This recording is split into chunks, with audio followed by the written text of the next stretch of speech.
Hello दोस्तों, आप सभी को मेरे YouTube चैनल में स्वागत है। जैसा कि आप लोग जानते हैं कि कुछ दिन से वीडियो नहीं आ रहा था, इसलिए सॉरी। तो आज हम स्टार्ट करते हैं कि सबसे पहले हम आप लोग को सब्जेक्टिव करवाएंगे, उसके बाद हम आप लोग को ऑब्जेक्टिव करवाएंगे। ठीक है, तो चलिए आज का सेशन स्टार्ट करते हैं। भारत में यूरोपीय कंपनी का आगमन, किसके बारे में आज पढ़ेंगे। यूरोपीय कंपनी में 6 लोग आए थे। ये महत्वपूर्ण है: पुर्तगाली, डच, अंग्रेज, डेनिश और फ्रांसीसी। ठीक है, तो चलिए आज हम पढ़ते हैं, पृष्ठभूमि जानते हैं इसके बारे में क्या कारण था। पृष्ठभूमि: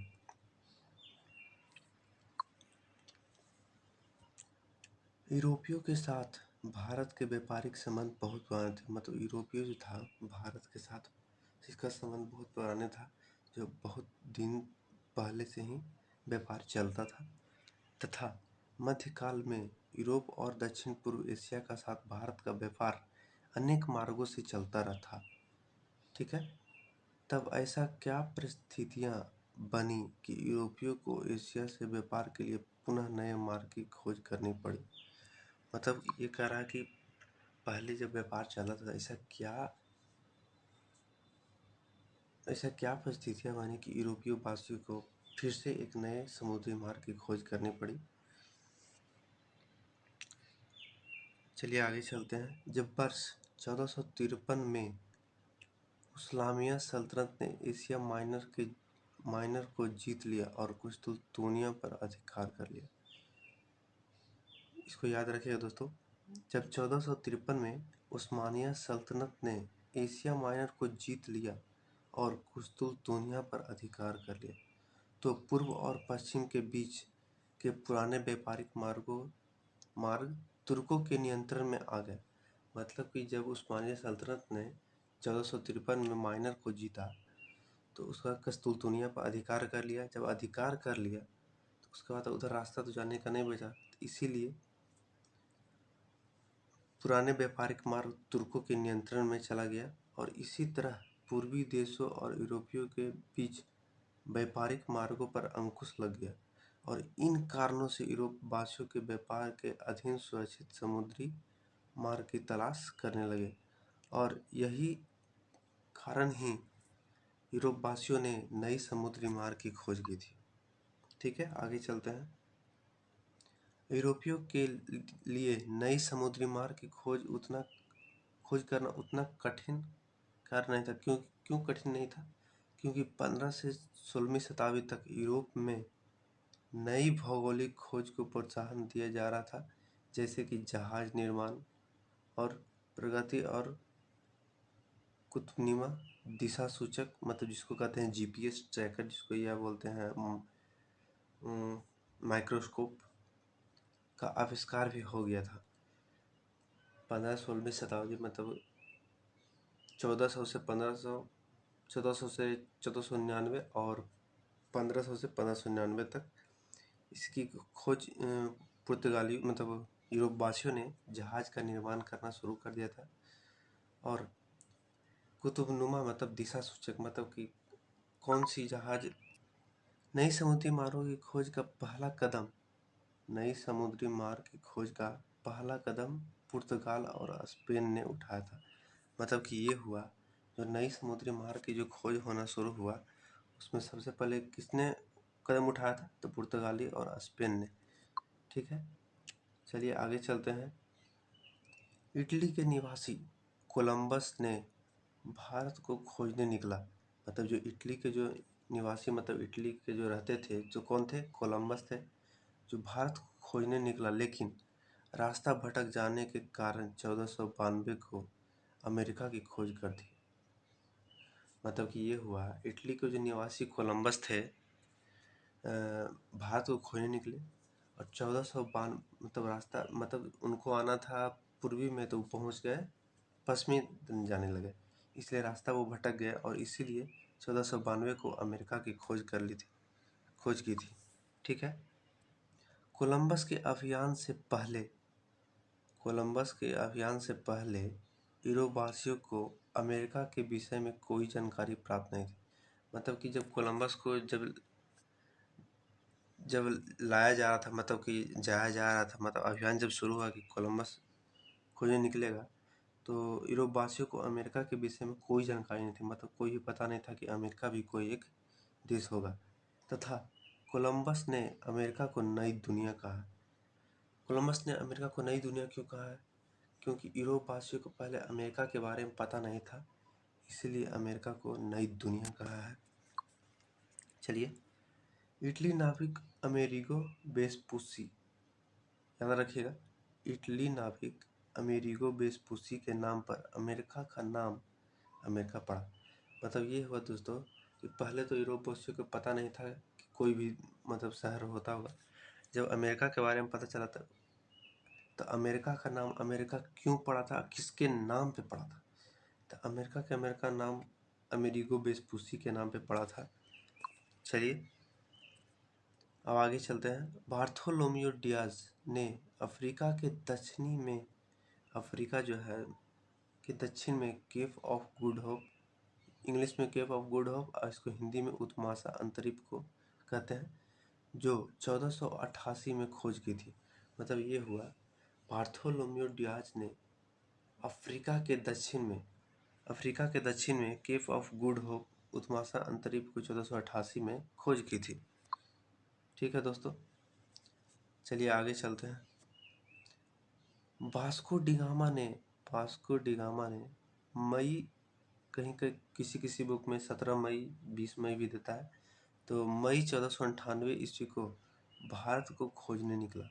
मतलब वास्को डिगामा जो पुर्तगाल का था, 1498 ईस्वी में भारत को खोजने निकला, तो वह केप ऑफ गुड होप होते हुए अरब सागर में प्रवेश किया।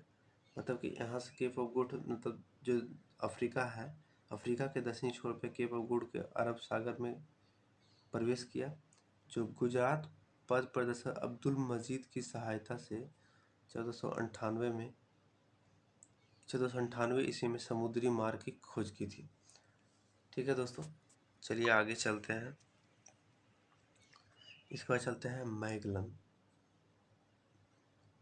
ये बहुत, चलिए, यह पुर्तगाल का रहने वाला था। जो मैगलन जो है, यह पुर्तगाल निवासी था, मतलब पुर्तगाल का यात्री था, मतलब पुर्तगाल में रहता था। ठीक है। जहाज से समुद्री मार्ग का अनुसरण करते हुए पूरे विश्व का भ्रमण करने वाला प्रथम व्यक्ति था। मतलब कि ये हुआ कि पूरे विश्व का भ्रमण करने वाला एक विश्व का एकमात्र यात्री कौन था? तो मैगलन था। ठीक है। और मैगलन ने प्रशांत महासागर का नामकरण किया था। जैसे कि नामकरण मतलब कि जो आज के डेट में जैसे कोई भी ले लिया, ठीक है, इसी के नाम पर ही मैगलन जन संधि है। किसके नाम पर मैगलन जन संधि है? क्योंकि मैगलन ने साउथ अमेरिका के दक्षिणी छोर से मैगलन जो संधि है वहाँ जो पहुँचा था, तो इसलिए जो दक्षिण अमेरिका महादेश के दक्षिण भाग में चिली में स्थित है। ठीक है। मैगलन जन संधि अटलांटिक महासागर को प्रशांत महासागर को जोड़ता है। मैगलन जन संधि मतलब कैसे हुआ दोस्तों? मतलब हम आप लोग को बताते हैं। मान लीजिए यहाँ पे साउथ अमेरिका है, और मान लीजिए यहाँ पे साउथ अमेरिका है, इस जो दक्षिण छोर जो है यहाँ पर से, यहाँ पे पुर्तगाल, मतलब यहाँ पे यूरोपीय वासियों है, यहीं से गया था, करते हुए निकला था। तो यहीं पे मैगलन जल संधि, चिली जो चिली में स्थित है, यहीं पे मैगलन जल संधि है। और चिली मतलब यही मैगलन के नाम पे मैगलन जल संधि नाम रखा गया, क्योंकि इसने पूरे विश्व का भ्रमण किया था। ठीक है दोस्तों, चलिए स्टार्ट करते हैं आगे। कंपनी के स्थापना के क्रम, ये बहुत इम्पोर्टेंट आता है। चलिए, तो पहले हो गया क्या? कंपनी और दूसरी तरफ स्थापना वर्ष। ठीक है दोस्तों, चलिए आगे चलते हैं। पहला पुर्तगाल ईस्ट इंडिया कंपनी कब आया था? 1498 में। ब्रिटिश ईस्ट इंडिया कंपनी 1600 ईस्वी को भारत आया था। डच ईस्ट इंडिया कंपनी 1602 को भारत आया था। और डेनिश ईस्ट इंडिया कंपनी 1616 को आया था। और फ्रांसीसी ईस्ट इंडिया कंपनी 1664 को आया था। और स्वीडिश ईस्ट इंडिया कंपनी 1731 को आया था। तो ये आप लोग क्रम याद रखेंगे दोस्तों। ये जो स्थापना क्रम जो है, ये जो पूरे का पूरे जो स्थापना क्रम है, ये लोग आप लोग याद रखिएगा। ठीक है दोस्तों, चलिए आगे चलते हैं। पुर्तगालियों यात्रियों का आगमन का क्रम, मतलब यूरोप वासियों को आगमन का क्रम, मतलब जो सबसे पहले कौन आए और ये आए, उसी के बारे में कह रहे हैं। चलिए तो स्टार्ट करते हैं। सबसे पहले कौन आए? पुर्तगाल, अभी बताया 1498 में आए। फिर डच आए, 1600 में आ गए थे। फिर अंग्रेज आए, मतलब 1602 में आए। फिर डेनिश 1616 में आए। फिर फ्रांसीसी 1664 में आए। और स्वीडिश 1731 में आए। ठीक है दोस्तों, चलिए तो ये सब याद रखिएगा, इम्पोर्टेंट है ये वाला। चलिए अब यहाँ से होता है पुर्तगालियों का आगमन। ठीक, तो यहीं से हम लोग स्टार्ट करते हैं, मतलब यूरोपीय कंपनी का आगमन में कि सबसे पहले कौन आए थे। तो पुर्तगालियों का आगमन हुआ था। तो सबसे पहले कौन थे? वास्को डी गामा भारत आए थे। चलिए स्टार्ट करते हैं। भारत आने वाला प्रथम पुर्तगाली यात्री कौन था? तो वास्को डी गामा था।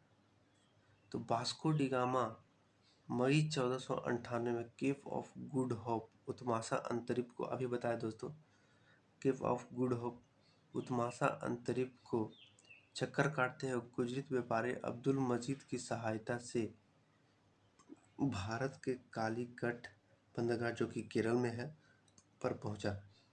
तो कालीकट के हिंदू शासक जमोरीन ने स्वागत किया। ठीक है दोस्तों,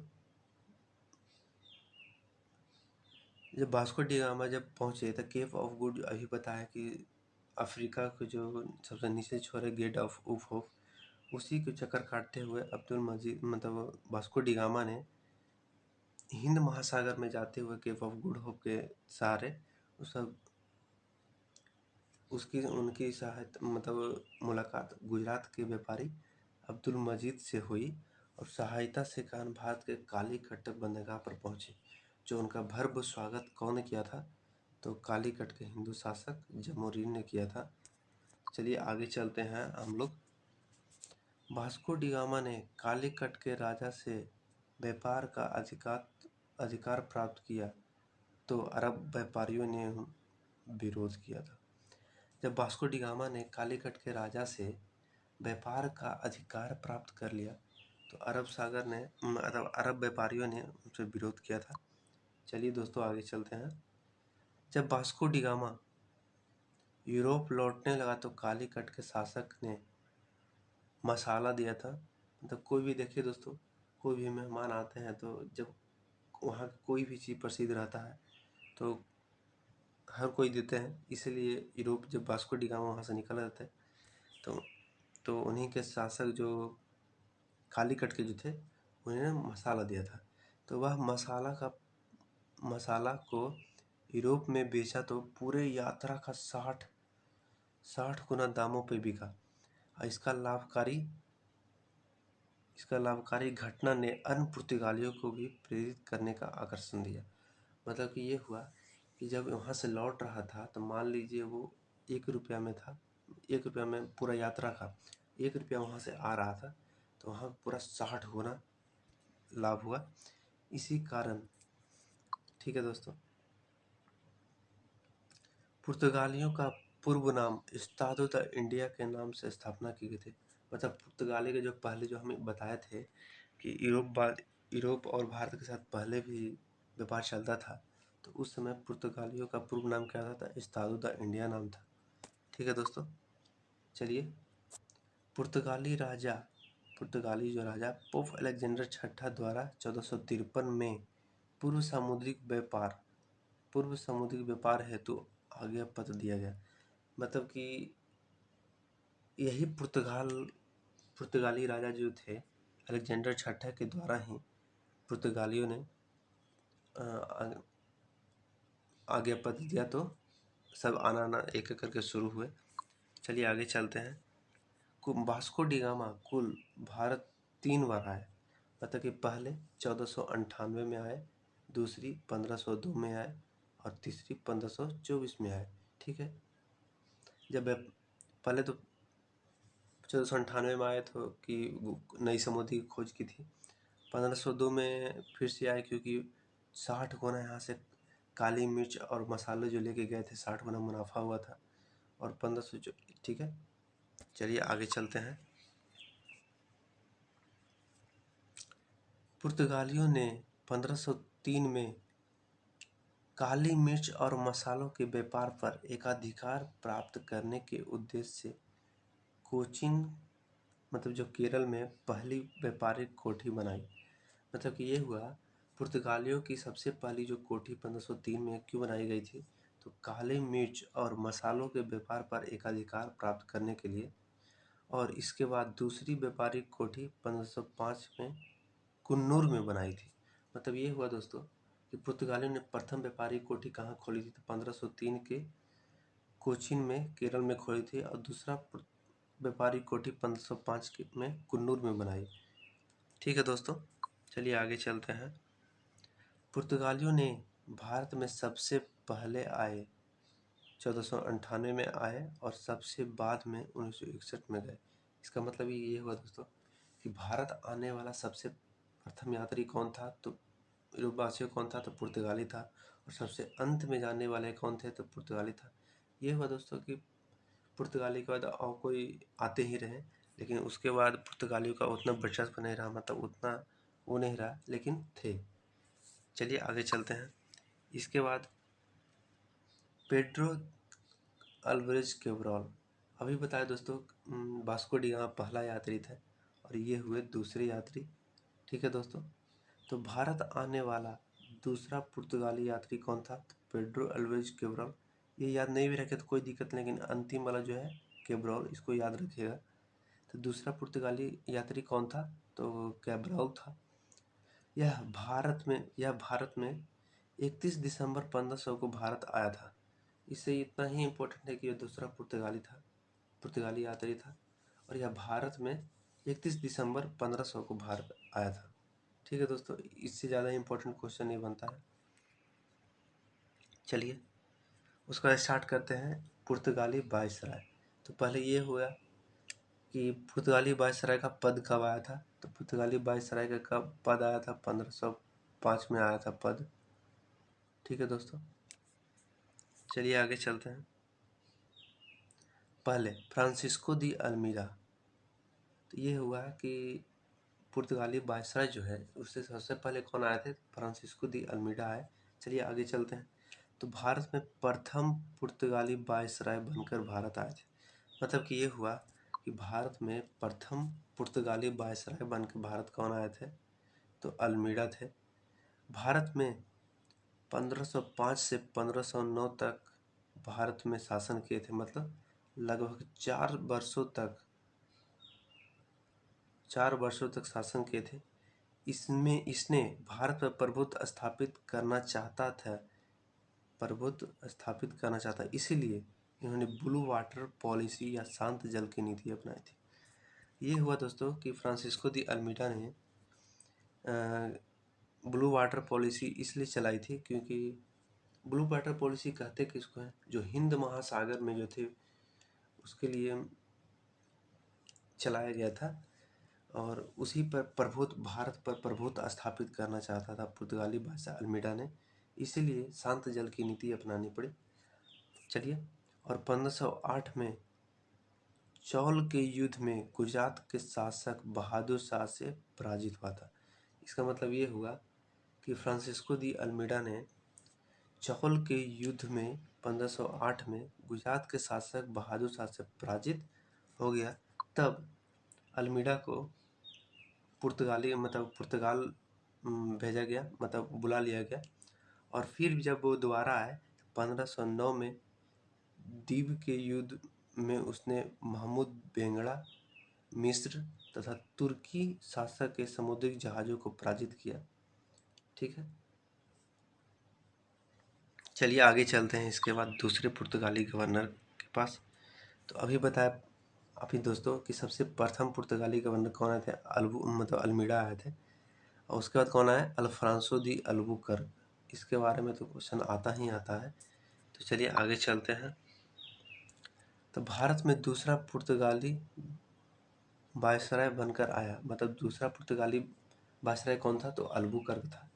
यह भारत में 1509 से 1515 तक भारत में शामिल हुआ। मतलब कि कितना वर्ष तक रहा था, तो जोड़ दीजिए 1505 से 1515, मतलब 6 वर्षों तक इन्होंने अल्मीड़ा का चलाया हुआ ब्लू वाटर पॉलिसी को बंद करवा दिया। मतलब कि ये हुआ, जो प्रथम पुर्तगाली वायसराय जो अल्मीड़ा थे, जो ब्लू वाटर पॉलिसी शांत जल की जो नीति अपनाई थी, उसने किस पुर्तगाली यात्री ने बंद करवाया था, तो दूसरे पुर्तगाली वायसराय ने, अल्बुकर्क ने बंद करवा दिया था। चलिए आगे चलते हैं। इन्होंने 1510 में बीजापुर के शासक यूसुफ आदिल शाह से गोवा को छीन लिया और यहीं से पुर्तगालियों साम्राज्य की नींव पड़ी। मतलब कि ये तो इम्पोर्टेंट है दोस्तों, पूछा जाता है कि पुर्तगालियों में गोवा को कब जीता था, तो 1510 में जीता था। किस शासक से जीता था, बीजापुर के शासक यूसुफ आदिल शाह से गोवा को छीना था। चलिए, गोवा की विजय के कारण दक्षिण पश्चिमी समुद्री तट पर पुर्तगालियों नौसैनिक का प्रभुत्व मुहर लगा दी। मतलब कि जैसे ही गोवा को पुर्तगालियों ने जीता, तो उस पर दक्षिण पश्चिमी समुद्री तट पर, दक्षिण पश्चिम मतलब हो गया गोवा। गोवा कहाँ है दोस्तों, तो पश्चिमी तट मतलब मान लीजिए ये गुजरात है, ऐसे ही बना रहता है, तो गोवा यहाँ पे है, तो दक्षिण पश्चिम हो गया, यहाँ है दक्षिण, यहाँ है पश्चिम। तो दक्षिण पूर्वी तट पर अल्बुकर्क ने जीत लिया, तो उस पर मुहर लगा दी, प्रभुत्व स्थापित हो गया। आगे चलते हैं। अल्बुकर्क को भारत में पुर्तगाली शक्ति का वास्तविक संस्थापक माना जाता है। वास्तविक संस्थापक इसलिए माना जाता है कि इसके पहले जो भी वायसराय आए, ये उन्होंने उतना अच्छा कार्य नहीं किया था, इसीलिए उनका वास्तविक संस्थापक नहीं कहा था, इसीलिए अल्बुकर्क को वास्तविक संस्थापक कहा जाता है। चलिए आगे चलते हैं। पुर्तगालियों को भटकल में दुर्ग बनाने की इजाज़त विजयनगर के शासक कृष्णदेव राय ने ही दिया था। ये भी याद रखिएगा दोस्तों कि पुर्तगालियों को भटकल में दुर्ग बनाने की इजाज़त, भटकल एक जगह है जिसमें दुर्ग बनाने मतलब कोठी उठी हो गया, जो बनाने की इजाज़त किसने दिया था, तो विजयनगर के शासक कृष्णदेव राय ने दिया था। विजयनगर के शासक, विजयनगर कुछ अलग टॉपिक हो गया है जो दक्षिण भारत में थी। चलिए आगे चलते हैं। अल्बुकर्क ने पुर्तगालियों को भारतीय स्त्रियों से विवाह करने के लिए प्रोत्साहित किया था। मतलब ये हुआ कि अल्बुकर्क जो दूसरे पुर्तगाली वायसराय जो बनकर भारत आए थे, तो उन्होंने क्या कहा, भारतीयों स्त्रियों से विवाह करने की मतलब प्रोत्साहन के मतलब बोला कि नहीं कीजिए। ठीक है, चलिए आगे चलते हैं। इसने 1511 में मलक्का द्वीप और तथा 1515 में हॉर्मुज पर अधिकार कर लिया। मतलब कि जो अल्बुकर्क थे दूसरे पुर्तगाली वायसराय, 1511 में मलक्का द्वीप पर और 1515 पे हरमुज पर अधिकार कर लिया। ठीक है दोस्तों, चलिए जब अधिकार कर लिया, ठीक है, इसने गोवा में सती प्रथा को प्रतिबंधित किया था, इसीलिए राजा राम मोहन राय को पूर्वगामी नाम से जाना था। पहला तो ये हुआ दोस्तों कि राजा राम मोहन मतलब पुर्तगाली वायसराय को, अल्बुकर्क को राजा राम मोहन राय को पूर्वगामी क्यों माना जाता है, तो राजा राम मोहन राय नहीं को इसलिए याद किया जाता है कि नोट में राजा राम मोहन राय ने को सबसे ज़्यादा याद सती प्रथा के नाम पे किया जाता है, जो कब किए थे, 1829 में होता है, 1829 में किए थे, इसीलिए सबसे ज़्यादा राजा राम मोहन राय को याद किया जाता है। इसीलिए इन्होंने ही, अल्बुकर्क ने भी गोवा में सती प्रथा का प्रतिबंधित, इसलिए इनको पूर्वगामी माना जाता है।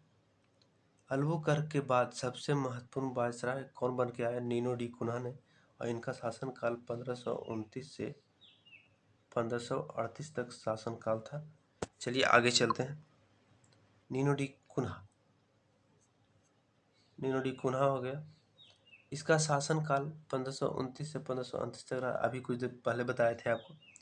इसने 1530 में कोचीन की जगह गोवा को अपनी राजधानी बनाया। बहुत इंपॉर्टेंट है दोस्तों, इसको याद रखिएगा कि 1530 में कोचीन की जगह गोवा को राजधानी बनाया था। ठीक है दोस्तों, आगे चलते हैं। कुन्हा ने मद्रास के निकट सेंथोम और बंगाल में हुगली में पुर्तगालियां बस्तियां स्थापित की थी। तो इसका मतलब यह है महत्वपूर्ण दोस्तों कि जो पुर्तगाली जो महत्वपूर्ण वायसराय बनकर कुन्हा ने मद्रास के निकट सेंथोम और बंगाल में हुगली में पुर्तगाली बस्तियां मतलब हो गया कि जैसे आज के ज़माने में झोपड़ी उपड़ी गांव किसी हो गया, उसी को कहते हैं बस्तियां। किसने बसाए थे? तो कुन्हा ने बसाए थे। चलिए आगे चलते हैं। इन्होंने गुजरात के शासक बहादुर शाह से मुलाकात के बहाने उसको जहाज पर हत्या कर दी। मतलब कि कुन्हा ने गुजरात के शासक बहादुर शाह से मिलना चाहते थे, इसलिए मुलाकात करने के लिए जहाज पे बुलाए और जहाज पर ही उनकी सुनते ही हत्या कर दी। ठीक है, चलिए आगे चलते हैं। इसने 1534 में बसीन पर और 1535 में दीप पर अधिकार कर लिया। ठीक है दोस्तों, कुन्हा ने जो थे 1534 में बसीन पर और 1535 में दीप पर अधिकार कर लिया। ठीक है दोस्तों, चलिए आगे चलते हैं। भारत का पहला प्रिंटिंग प्रेस 1556 ईस्वी में पुर्तगालियों ने गोवा में स्थापित किया था। इम्पोर्टेंट है दोस्तों, पूछता है कि पुर्तगालियों ने या भारत में प्रथम प्रिंटिंग प्रेस की स्थापना कब की गई थी? तो 1556 में 1556 ईस्वी में। किसने किया था? तो कहाँ किया था? तो गोवा में गया था। और किसने किया था? पुर्तगाली ने। ठीक है दोस्तों, चलिए आगे चलते हैं। पुर्तगाली गवर्नर मार्टिन डिसूजा के साथ प्रसिद्ध संत जेवियर भारत आया था। तो इससे क्वेश्चन ये पूछेगा कि किस पुर्तगाली गवर्नर के साथ प्रसिद्ध संत जेवियर भारत आया था? मार्टिन डिसूजा के साथ। ठीक है दोस्तों, चलिए आगे चलते हैं। पुर्तगालियों ने हिंद महासागर में होने वाले व्यापार पर एकाधिकार करने के लिए, यहाँ देखिए दोस्तों गलती लिखा गया, कर लिखाना चाहिए था, करने के लिए और हिंद महासागर में कार्टेज अल्मेडा पत्ती लागू की। सबसे पहले दोस्तों हिंद महासागर किसको बोलते हैं? तो मान लीजिए ये भारत है, ठीक है, तो ये जो भारत के जो नीचे इचला हुआ इसको हिंद महासागर बोलते हैं। क्या बोलते हैं? हिंद महासागर। और जो इधर का जो पार्ट है इसको बोलते हैं बंगाल की खाड़ी, बोलते हैं बे ऑफ बंगाल, और इसको बोलते हैं अरब सागर। ठीक है दोस्तों, तो हिंद महासागर किसको बोलते हैं? इसको बोलते हैं। चलिए आगे चलते हैं। नोट में कार्टेज अल्मेडा पत्ती जो एक प्रकार का लाइसेंस या कर था, मतलब टैक्स था। यदि कोई देश या व्यक्ति अपने जहाज को एशियाई देश में भेजना चाहता था तो उससे कार्टेज देना आवश्यक। कार्टेज मतलब वो हो गया कि मान लीजिए आज के डेट में समुद्री जहाज जब कोई भी चीज़ जब वहाँ से पार करिए कोई भी नहर से, तो उसको टैक्स देना पड़ेगा। टैक्स के बदले मतलब कर मतलब पैसा उसा, उसी को टैक्स कहते थे। चलिए आगे चलते हैं। तो मुगल वंश के शासक अकबर ने भी समुद्री व्यापार हेतु कार्टेज कर को स्वीकार किया था। मतलब कि ये हुआ कि जब पुर्तगालियों का जब शासन था तो उसके जगह मुगल काल के शासक कौन थे? तो अकबर थे, और इन्होंने भी समुद्री व्यापार हेतु कार्टेज या टैक्स या कर दिया था। ठीक है दोस्तों, चलिए आगे चलते हैं। पुर्तगालियों के आगमन से भारत में पुर्तगालियों के जो आगमन से तो भारत में तंबाकू, लाल मिर्च, आलू, टमाटर, मकई की खेती, जहाज निर्माण तथा प्रिंटिंग प्रेस की शुरुआत की। अभी कुछ देर पहले हम बताए थे आपको कि प्रिंटिंग प्रेस की स्थापना कब की गई थी, तो 1556 में की गई थी। कहाँ की गई थी, तो गोवा में की गई थी। किसने किया था, तो पुर्तगालियों ने किया था। ठीक है दोस्तों, तो इसका मतलब क्या हुआ कि जब पुर्तगालियों का जब आगमन हुआ तो भारत में क्या क्या क्या चीज़ का खेती मतलब शुरुआत हुआ। तंबाकू का हो गया, लाल मिर्च, टमाटर, मकई की खेती, जहाज निर्माण। ठीक है दोस्तों, चलिए आगे चलते हैं। भारत में पुर्तगालियों साम्राज्य के पतन के कारण पुर्तगालियों साम्राज्य के पतन के कारण में धार्मिक असहिष्णुता, भारतीय व्यापारियों के संग लूटपाट, ठीक है, भारतीय महिलाओं के संग वैवाहिक नीति तथा मराठा व मुगलों दरबार में विरोध किए जाने था। मतलब ये हुआ दोस्तों कि भारत में पुर्तगाली साम्राज्य का पतन का कारण क्या क्या था। धार्मिक अनुशंसा, मतलब धार्मिक चीज़ों से, भारतीय व्यापारी के संग लूटपाट, मतलब जितने भी पुर्तगाली थे, भारतीय जो व्यापारी थे मतलब किसान थे, उसके साथ लूटपाट करते थे। इसलिए भारत में पुर्तगालियों का पतन होना धीरे धीरे शुरू हो गया था। ठीक है दोस्तों, इसीलिए पतन हो गया। उसके बाद पतन होने के बाद उसके बाद दूसरे पे डच का आगमन हुआ। बताए थे पुर्तगालियों का आगमन 1498 में हुआ था। ठीक है दोस्तों, चलिए आगे चलते हैं। डचों के आगमन। डचों को पहले हॉलैंड वासी के नाम से जाना जाता था। आगे चलते हैं। डच पुर्तगालियों को पराजित या पश्चात करके डचों का आगमन हुआ। मतलब पुर्तगालियों को जब पराजित हुए तो उसके बाद डचों का आगमन हुआ। डचों को हॉलैंड वासी पहले कहते थे और वर्तमान में नीदरलैंड को निवासी थे। ठीक है दोस्तों, चलिए आगे चलते हैं। तो कर्नेलियन हॉर्टमैन पहला डच यात्री था जो 1596 में केप ऑफ गुड होप होते हुए सुमात्रा पहुंचकर बांटम के राजा के साथ संधि की थी।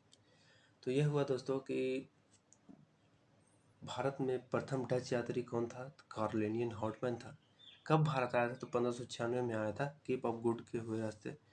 और किस राजा के साथ संधि की थी, तो सुमात्रा पहुंचे बांटम के राजा के साथ संधि की थी।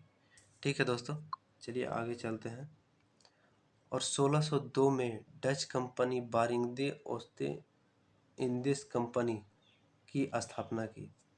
तो 1602 में डच कंपनी की स्थापना की गई थी। चलिए आगे चलते हैं। डच इंडोनेशिया में ज़्यादा विस्तार किया था। मतलब कि डच जो है भारत में भी विस्तार किए थे, लेकिन सबसे ज़्यादा भारत से ज़्यादा इंडोनेशिया में उन्होंने विस्तार किया था। पर बाद में इनका भारत के साथ व्यापार हुआ था।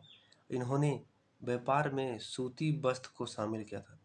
मतलब प्रथम डच ऐसे हुए जो सबसे पहले सूती वस्त्र को शामिल किया था और अत्यधिक लाभ मिला। ठीक है, आगे चलते हैं। डच नौसेना नायक बादर हेग ने 1605 में पूर्वी तट पर मसूलीपट्टनम में स्थापित हुई। मतलब कि ये हुआ दोस्तों कि डच जो नौसेना बादर हेग ने 1605 में पूर्वी तट पर मसूलीपट्टनम में प्रथम व्यापारिक कोठी स्थापना की। मसूलीपट्टनम कहाँ है, जो आंध्र प्रदेश में है। प्रथम व्यापारिक कोठी स्थापना की थी, जहाँ वे अपने सिक्के भी ढालते थे और वो आगे चलकर नागपट्टनम या नेकपट्टनम को अपना मुख्यालय बनाया था। चलिए आगे चलते हैं। अब ये हुआ दोस्तों कि डचों द्वारा स्थापित कुछ अन्य कारखाने, मतलब कि सबसे पहले जो दो जो किए थे, उसके अलावा भी डचों ने कारखाने बनाए थे। चलिए तो आगे चलते हैं। सबसे पहले 1610 में पुलिकट में प्रथम कारखाना, 1616 में सूरत में किए थे और 1627 में पिपली में, 1645 में करिकल में, ठीक है, और 1653 में चिंसुरा में और 1663 में कोचिन में। डचों ने इतने व्यापारिक कोठी को स्थापना भी की थी, इसलिए इसको याद रखिएगा कि कौन कौन डचों ने पुर्तगाली कोठी को स्थापना किया था। चलिए आगे चलते हैं। डचों ने 1619 में जकार्ता को जीतकर बाटविया नामक नगर की स्थापना की थी। सबसे पहले ये हुआ दोस्तों कि डचों ने 1619 में जकार्ता को जीतकर बाटविया नामक नगर की स्थापना की थी। इसको तो नहीं पूछता, लेकिन याद रखिएगा एक, ठीक है दोस्तों। और 1641 में मलक्का और 1658 में पुर्तगालियों से श्रीलंका को जीतकर अपने कब्जे में कर लिया। ठीक है दोस्तों, चलिए आगे चलते हैं। पुलिकट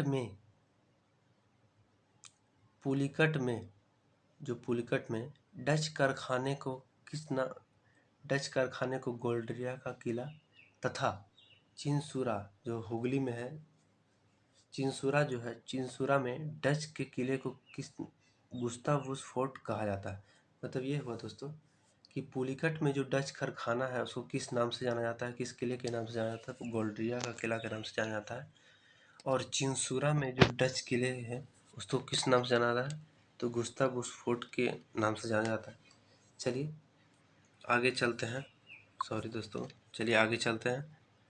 डचों ने भारत में कोरोमंडल समुद्री तट पर बंगाल, बिहार एवं उड़ीसा में व्यापारिक फैक्ट्री स्थापित की। मतलब कि कोरोमंडल तट किसको बोलते हैं दोस्तों, तो ये हो गया यहाँ से तमिलनाडु से लेके हो गया कृष्णा नदी तक, इसको बोलते हैं कोरोमंडल। और कृष्णा से गोदावरी नदी तक इसको बोलते हैं गोलकुंडा। और यहाँ से गोदावरी से उत्तरी सरकार तट को उत्तरी सरकार तट कहा जाता है। ठीक है, तो कोरोमंडल तट किसको बोलते हैं, तमिलनाडु से कृष्णा नदी तक। ठीक है दोस्तों, तो समुद्री तट पर बंगाल, बिहार, उड़ीसा में व्यापारिक फैक्ट्री स्थापित की थी तथा भारत में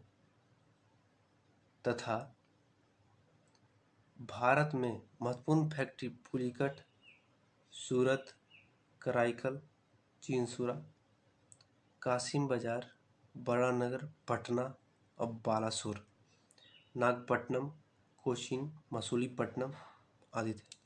मतलब ये हुआ कि डचों ने भारत में कुछ व्यापारिक फैक्ट्री स्थापित की थी। उसमें से भारत में कौन कौन सी महत्वपूर्ण फैक्ट्री थी, तो भारत में कौन कौन महत्वपूर्ण फैक्ट्री थी, तो पुलिकट थी, सूरत थी, कराईकल थी, चिंसुरा थी। ठीक है दोस्तों, चलिए आगे चलते हैं। डचों ने भारत से नील की सोरा सूती वस्त्र का निर्यात किया जाता था। मतलब डचों ने भारत में नील की खेती, सोरा की खेती और सूती वस्त्र का निर्यात जाता था। भारत से वस्त्र का निर्यात की वस्तु बनाने का श्रेय डचों को ही जाता है। मतलब ये हुआ दोस्तों कि जो पुर्तगाली आए थे, पुर्तगालियों ने जहाज का निर्माण इसके लिए किए थे। उसमें सबसे पहले टमाटर, मकई की खेती सबके लिए प्रेरित हुआ था। और डचों ने वस्त्र को निर्यात की वस्तु बनाने का श्रेय डचों को ही जाता है। मतलब कि ये हुआ दोस्तों कि सूती वस्त्र को भारत में लाने का श्रेय किसे जाता है, तो डचों को जाता है। चलिए आगे चलते हैं। डचों की व्यापारिक व्यवस्था का उल्लेख 1722 में दस्तावेजों में मिलता है और यह कार्टेल पर आधारित व्यवस्था है।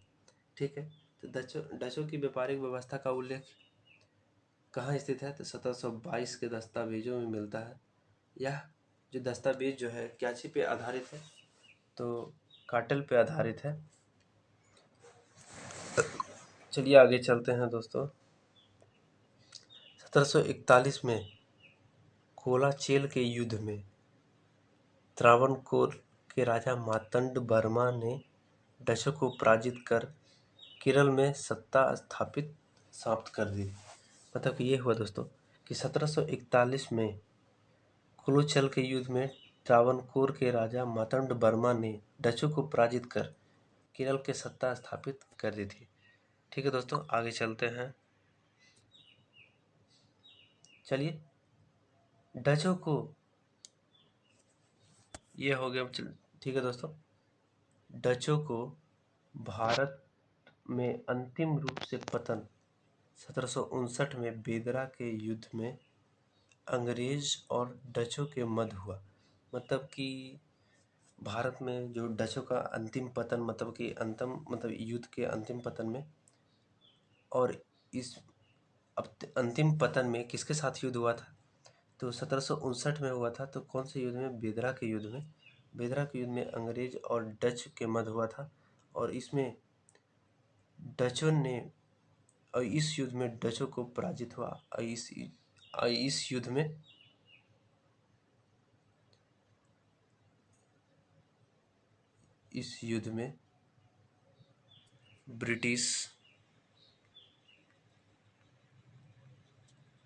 ब्रिटिश या अंग्रेज विजयी हुए।